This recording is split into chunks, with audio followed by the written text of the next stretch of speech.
Hello everybody, my name is Editor Carl and today we've got another three-way head-to-head comparison to take a look at. We've got the newly globally released RX 9070 GRE versus the RTX 5070 and the RX 9070. For the first two games we'll be testing them without any upscaling enabled, just raw 1440p data. And the first game is Crimson Desert, running at the high preset. A beautiful open world game that honestly looks incredible and I can't wait to give this one a try a little bit later. This is a game where if you really want to, you can absolutely push the limits of your GPU, and all of these cards are performing really well to be honest at the high preset. Obviously if you want to boost FPS you could enable some quality upscaling on all of these cards just to give you that extra frame rate as well as not much of an impact to the visual fidelity. The RTX 5070 performs very well here, averaging 85 FPS, and the new GRE is not that far behind, averaging around 76 FPS. So the 5070 offers around a 12% improvement in FPS. The RX 9070 is just the best out of these three cards, averaging around 91 FPS. And with the pricing of all of these cards being so close together, it's hard to look past the RX 9070, especially when it does have that 16GB of VRAM. Though when you look at the 9070, you also start to look at the 9070 XT, which isn't that much further away, and as we all know by now,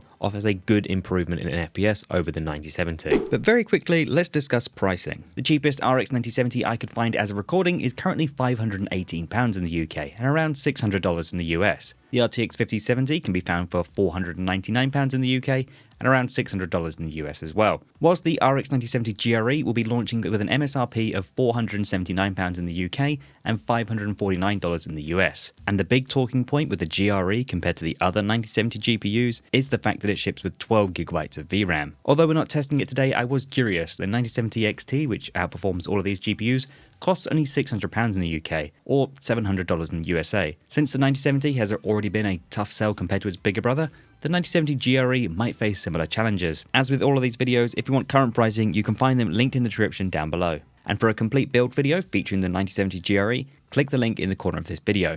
And next up we have Counterstrike 2, a game that tends to favour the Nvidia GPUs. Of course we've gone for the high preset at 1440p, no upscaling enabled, and if you're looking to spend this kind of money on a graphics card, you want to see some really big numbers in Counterstrike 2. The RTX 5070 offers 536 average FPS, which is really good, but the RX 9070 manages to pip it, offering 550 FPS. It's around about 14 FPS more, which is probably like 2 or 3% difference, but the 1% lows are pretty high on the 9070 as well. The GRE is quite a bit far behind. I mean, it still averages 420 FPS, which is insane for most people, but at 1440p, the RX 9070 is offering a 30% increase in FPS. Considering it's only about $50 more than the 9070 GRE, you can't really ignore this.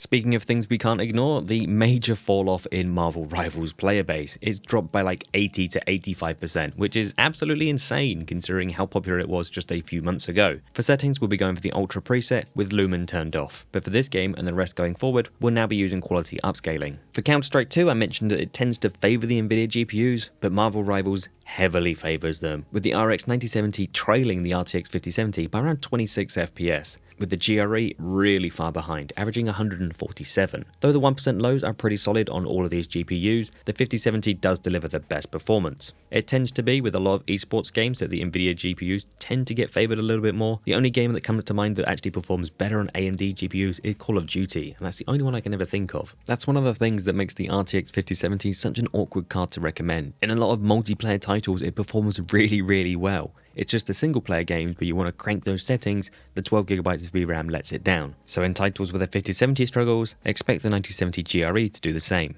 Up next we have Mr. PC Centric's favourite game, Fortnite. Of course we can't do any gameplay benchmarking without this game because it's just so damn popular. Even after all these years, the game just seems to be as popular as ever. As far as settings go, we've got a lot of them set to the high preset with a few set to epic. Obviously if you want to crank these settings down lower you can achieve even higher numbers, or even set Fortnite to its performance mode and just see absolutely crazy numbers. When it comes to Fortnite, once again it is the Nvidia GPUs that generally perform a little bit better, but the RX 9070 does take the lead this time. It manages to brute force its way past the 5070, averaging a 185 FPS. I mean it's only 7 FPS more than the 5070, and really it's only about 17 FPS more than the 9070 GRE. There's not a lot between these cards if I'm honest, which is honestly pretty refreshing to see. If you play Fortnite a lot and you want to spend this kind of money on a GPU, any of these cards will be a good pick for you. One thing that is worth mentioning though is that the AMD GPUs consistently offered higher average 1% lows across all benchmark runs, something I wasn't really expecting. So if you're after the best and most consistent frame rate in Fortnite, an RX 9070 or even a GRE could be a better pick than a 5070.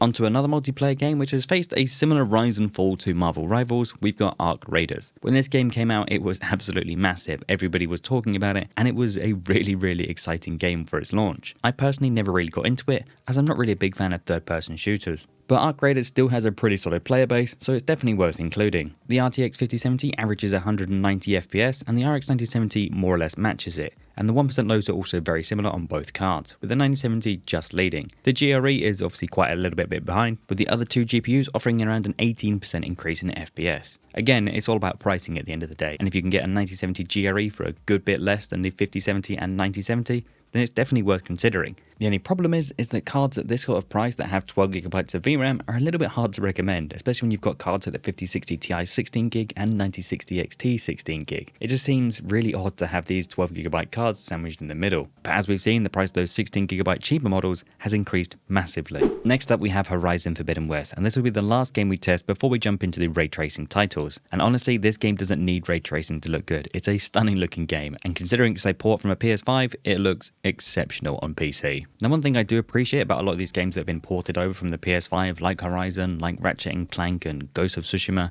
they all perform really well across multiple GPUs. So either that's Intel, that's Nvidia and AMD. All of these games are really well optimized regardless of the GPU you have. And as you can see, all of these cards perform really well. The 9070 takes the lead with 134 FPS, and in this title, the 9070 GRE is actually pretty close to the 5070, and both of them seem to average similar 1% lows. Of course, one of the biggest advantages of 16GB cards is that if you want to crank things up to 4K and maybe use some balanced or performance upscaling, you can absolutely do that. Whereas with 12GB GPUs and certain titles, you'll be a lot more limited. For our first ray trace title, we've got Indiana Jones and the Great Circle, and this is a game that if you want to crank things to the absolute maximum, maybe go above that ultra preset up to cinematic or something like that, this is where 12GB cards can absolutely fall apart. And we've seen this in previous videos when we've tested the RTX 5070. If you want to play at 4K with even performance upscaling, it can absolutely destroy itself. But if you're having to play at ultra at 1440p with some upscaling, the 5070 has no issues. Though the 1% lows are a little bit lacking compared to the other GPUs. Even the GRE with its 12GB of VRAM manages to perform okay here with decent 1% lows. The RX 9070 with its 16GB of VRAM though offers the smoothest experience overall, giving you a good average FPS which isn't that far behind the 5070 without those horrible sudden dips that you might experience with the Nvidia GPU. For our next ray tracing title, we have Resident Evil Requiem. With our preset set to high and the ray tracing also set to high, we can expect some pretty good visuals, and Resident Evil doesn't disappoint. Though personally, every time I see this opening scene in Resident Evil, I just think of the DLSS 5 AI slop that we got fed a few months ago. But moving on from that, we can see that the RX 9070 absolutely takes the cake here with an average of 108 FPS, with the RTX 5070 just behind at 93. The 9070 isn't that far off, averaging 86 FPS, and the 1% lows are actually a little bit better than the 5070. So it's good to see the AMD cards perform pretty well in this title. But the longer this video goes on and the more games we take a look at, it's hard to justify getting an RTX 5070 over an RX 9070. And when the pricing of the GRE is so close to both of them, it's hard to even consider this GPU at all. Up next we have Returnal, and as far as settings go, we've got everything set to absolutely epic. Epic ray tracing, epic textures, epic everything. Of course, 1440p with some quality upscaling. Once again, the RTX 5070 and RX 9070 are fairly matched in this title, though the 9070 does offer slightly better 1% lows. The GRE, meanwhile, is about 20% slower than the other GPUs. I mean, you get an absolutely amazing experience, averaging 100 FPS in this title. Of course, you probably don't need to play at epic settings, but when you consider the extra performance the 9070 has to offer, it's really hard to turn down.